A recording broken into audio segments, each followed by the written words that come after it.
Dorothy Must Die, Chapter 28. On the third day, there was a flutter of activity among the staff.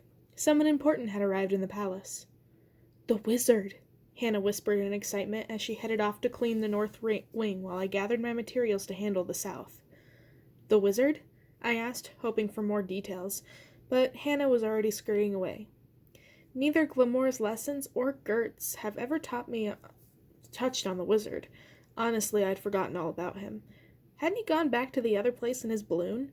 What was he doing in Oz? As usual, I was 2 steps behind. But the wizard was definitely here. I decided to detour past Dorothy's solarium, knowing that if she kept on her regular schedule, she'd be in there. It wasn't on Astrid's normal cleaning route for the day, but that was a risk I'd have to take. I needed to find out more. The hallway was totally clear, and I made sure to keep my footfalls light. The door to the solarium was ajar, probably because Dorothy figured no one would have the guts to eavesdrop. I pressed myself against the wall outside the open door, peeking into the room. Inside, Dorothy was stretched out on a green velvet divan with ornate gold legs. Next to where she reclined, a tower of little finger foods and pastries overflowed with snacks.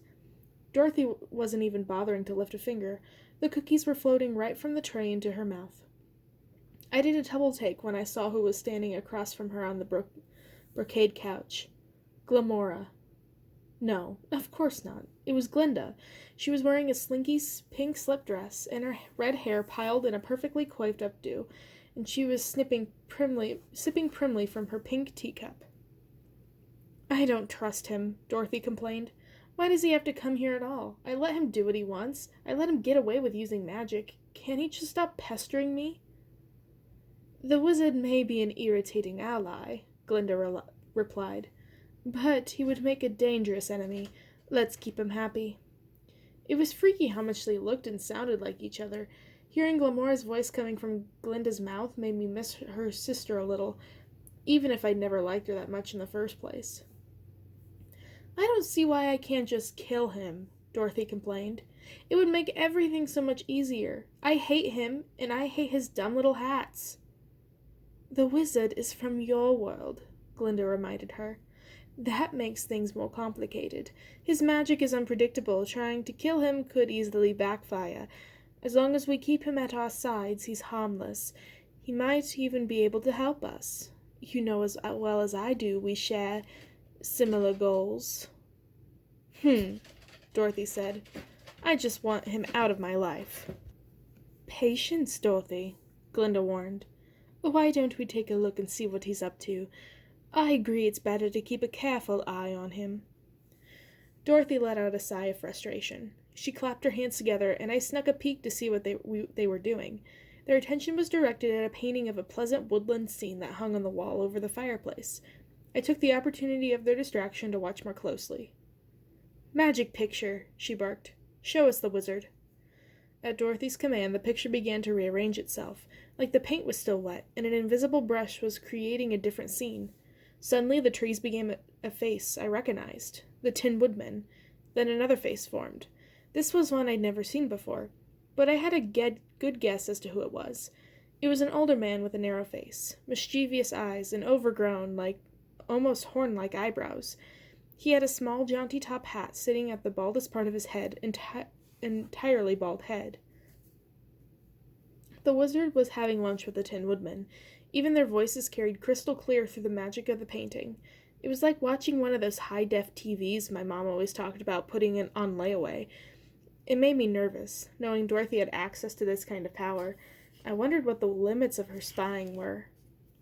I also wondered if I might be able to use this magic painting myself instead of relying on old-fashioned sneaking around. "Why don't you just tell her how you feel?" the wizard asked casually, leaning back in his chair and buttering his scone. The Tin Woodman looked up from oiling his joints with a scandalized expression. "I couldn't possibly, In the solarium, Dorothy turned to Glinda, and I yanked my head back behind the doorframe. "He's trying to turn him against me," she hissed. "Listen to him." Glinda shook her head. "That's not what it sounds like to me. It seems to me that they're discussing a matter closer to our mutual friend's stuffed heart." "No," Dorothy groaned. "Not this again." I tentatively leaned in to see Glinda shrug, put a red-clawed finger to her red-painted lips, and point at the painting, where the wizard was patting the Tin Woodman's shoulder sympathetically. He tried to swat it away with one of his knife-tipped hands, but the wizard jerked back just in time to avoid getting sliced. "It's useless," the Tin Woodman said. "Everything I do for her, and still she will never love me the way I love her." I almost gave myself away by laughing out loud, but swallowed it just in time. The Tin Woodman was hopelessly in love with Dorothy. Really, it wasn't funny, it was sick. Well, okay, maybe it was a little funny. Then I remembered what I knew about the Tin Woodman. He'd lost a love and accidentally chopped off his limbs with an enchanted axe. But what if the axe hadn't been enchanted at all? What if the Tin Woodman was just a guy who was known for taking things too far in the name of love? "Why not start small?" the wizard was advising. "Ask her for one dance at the next ball. That couldn't help, couldn't it? And maybe it will lead to something else." The Tin Woodman's forehead crumpled like aluminum foil, then smoothed itself out again as he considered the idea. "Perhaps." "Ugh, it would literally hurt. He has knives for fingers," Dorothy complained. She clapped her hands again, and the painting changed to a motionless pastel image of a sunny seascape. "Enough. Encouraging the Tin Woodman's pathetic crush is treason. I would have the wizard's head for that." Glinda waved off the suggestion. "Oh, hush," she said. "You can't blame him for that. We've all found ourselves having those conversations with your metal admirer. He never changes the subject. It's impossible not to encourage him. Anyway, we shouldn't be rash. Remember when you disposed of the wobble bug and then a few months later you wanted another?" "I remember," Dorothy grumbled begrudgingly. "There were no more wobble bugs, and there is only one wizard." Dorothy conceded with a nod and a pout, but I wasn't so sure it looked like she might still prefer a world with no wizard at all.